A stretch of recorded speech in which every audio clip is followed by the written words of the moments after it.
तर इथे आम्ही गावी पोचून गेलो होतो आणि आम्हाला जिथे जायचं होतं ना ते लोक असे मळ्यामध्ये राहतात आणि खूपच छान वाटत होतं इथे पोचल्याच्यानंतर. आणि इथे ना खूप मला ऊन लागत होतं. तर आपल्याला शहरातल्या लोकांना हे गावचं वातावरण ना सहन नाही होत.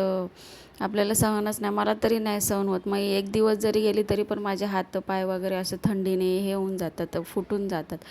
तर इथे इथे ना त्यांचे ना झगडे चालू होते. तर मग मी ना गपचूप तो व्हिडिओ शूट केला नवरा बायकोंचे. आणि ते बाजूचे असे विवाहवाले ना ते सॉल्व करत होते.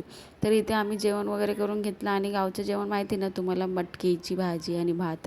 तर इथे बाजूलाच छान माझ्या ताईचंच शेत आहे. त्यांनी कोबी, कांद्याची पात, भेंडी, मिरची वगैरे म्हणजे भरपूर अशा भाज्या त्यांच्या असतात. तर इथे माझी मम्मी, मावशी आणि मावशीच्या मुली वगैरे सगळं ते तोडायचं काम करत होतं. कारण की आम्ही घरी एवढी भाजी घेऊन आलो होतो आणि इथे फुलं पण तोडत होतो. तर कसा वाटला आजचा व्लॉग नक्की